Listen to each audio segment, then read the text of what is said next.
बयान दिया जो बाप बेटे के कलेजे पर सांप की तरह समझिए लौटने लगा। जो कुछ भी आशा बची हुई थी, थोड़ी सी लौ जगाए हुए थे ये दोनों बाप बेटे मिलकर के, उस पर पानी फेर दिया अमित शाह ने। आप समझिए, आग तो लगी हुई थी बहुत जबरदस्त, लेकिन अमित शाह ने समंदर का पानी लिया और उस आग पर डाल दिया। हमने सबसे पहले ये बात आपको बताई थी, याद कीजिए। हमारे बहुत सारे एसएसआर वॉरियर और दिशा के लिए न्याय मांगने वाले जो हैं, वो ये कह रहे थे कि ये फडणवीस देखिए हॉबनॉबिंग कर रहे हैं, इनकी सेटिंग हो गई है, ये गुलदस्ता ले रहे हैं, दे रहे हैं। हमने तभी कहा था आपको कि गुलदस्ता लेने देने पर मत जाइए। ये गुलदस्ता ले भी लेंगे और उस फूल को पूरी तरह से मुरझाने भी देंगे। उस फूल का कोई सदुपयोग ये करने वाले नहीं हैं। आप इत्मीनान रखिए, धैर्य रखिए। हमने कहा था, आज वो बात पूरी तरह से सच साबित हो गई। केंद्रीय गृह मंत्री पहुंचे थे मुंबई असल में बीजेपी के कार्यालय का उद्घाटन करने के लिए, और उन्होंने उस उद्घाटन समारोह में बहुत बड़ी बात कह दी। उन्होंने कहा कि 2029 में भारतीय जनता पार्टी, आपको मालूम है लोकसभा चुनाव के बाद विधानसभा का चुनाव महाराष्ट्र में होता है और यही टेन्योर चलता आया है। अगर बीच में कोई लोकसभा का जो कार्यकाल है वो बीच में खत्म ना हो जाए, या कोई ऐसी बात ना हो जाए जो लोकसभा में माइनॉरिटी में सरकार आ जाए, राज्यसभा में माइनॉरिटी में आ जाए और सरकार गिर जाए और फिर यहां पर चुनाव।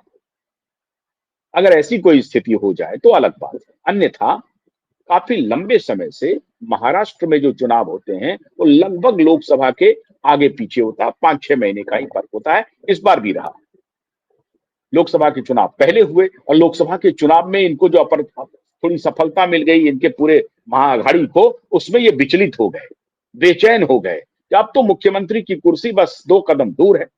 बाप बेटे को लगने लगा कि लोकसभा में जो महाविकास अघाड़ी ने अच्छा परफॉर्मेंस किया है, बीजेपी को थोड़ी कम सीटें आ गई, उससे इन दोनों बाप बेटे का हौसला जरा बढ़ गया। और उसके बाद ये सोचने लगे कि महाराष्ट्र में तो हम मुख्यमंत्री बनने जा रहे हैं। बार्गेन करना शुरू कर दिया, 100 सीट पर लड़ेंगे, शरद पवार को धमकी देने लगे, कांग्रेस पार्टी को धमकी देने लगे। कांग्रेस को तो, भारतीय जनता पार्टी को तो छोड़ ही दीजिए, भारतीय जनता पार्टी तो उनकी चिर परिचित अब दुश्मन बन गई है। एकनाथ शिंदे को वो हैकड़ी दिखाने लगे, सब कुछ शुरू हो गया। लेकिन लोकसभा चुनाव के बाद जो विधानसभा का रिजल्ट आया, उसी रिजल्ट के आधार पर केंद्रीय गृह मंत्री अमित शाह ने कहा कि 2029 के विधानसभा चुनाव में भारतीय जनता पार्टी पूरी तरह से अपने बलबूते पर महाराष्ट्र में सरकार बनाएगी। अब अगर आपको लग रहा हो कि ये छोटी बात है, मैं मानता हूं कि आपको बिल्कुल भी नहीं लग रहा होगा कि ये छोटी बात है, ये बहुत बड़ी बात है। अब आज जरा डिकोड करते हैं, सारी बात आपको समझ में आ जाएगी। अभी मैंने आपको पहले भी कहा था कि केंद्र ने इस दोनों बाप बेटे को ठिकाने लगाने के लिए पूरी तरह से तैयारी कर ली है। लेकिन पॉलिटिशियन थोड़ा, क्या कहते हैं, गर्म खाने को ठंडा करके खाते हैं। हम लोगों में बहुत सारे लोगों को आदत है गर्म गर्म खाने की, पॉलिटिशियन ऐसा नहीं करते हैं। पॉलिटिशियन थोड़ा सा धैर्य की पराकाष्ठा कर देते हैं। अब उन्हें आप कह लीजिए कि मोटी चमड़ी हो, तो उसकी वजह से उनको झेलना भी पड़ता है, लोगों का गुस्सा भी झेलना पड़ता है। सारे एसएसआर वॉरियर सरकार के खिलाफ है इस मुद्दे पर, और खासतौर से महाराष्ट्र सरकार के खिलाफ है। लेकिन मैंने तब भी आपको कहा था, आप याद कीजिए, नासिक में जब पहली बार केंद्रीय गृह मंत्री ने फडणवीस को इशारा करते हुए कहा था कि आप दोस्त को एक मौका दे सकते हैं, दोस्त को 2 मौका दे सकते हैं, दुश्मन को 1 मौका दे सकते हैं, लेकिन गद्दार को एक भी मौका नहीं दे सकते हैं। उसी दिन स्थिति स्पष्ट हो गई थी। फिर भी कुछ लोग कह रहे थे कि नहीं नहीं नहीं नहीं, वो तो कहने के लिए लोग कुछ बोलते हैं, करते कुछ है। मैंने आपको कहा था ऐसा बिल्कुल भी इस बार केंद्रीय गृह मंत्री करने नहीं जा रहे हैं।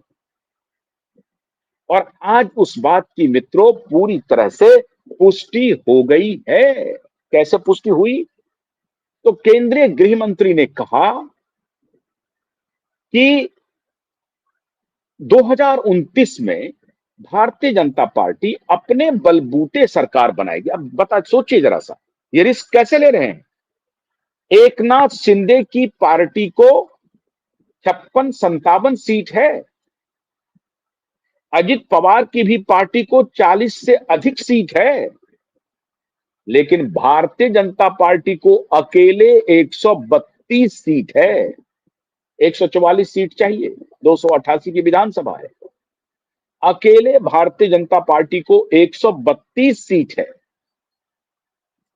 अब 12 सीट का इंतजाम किसी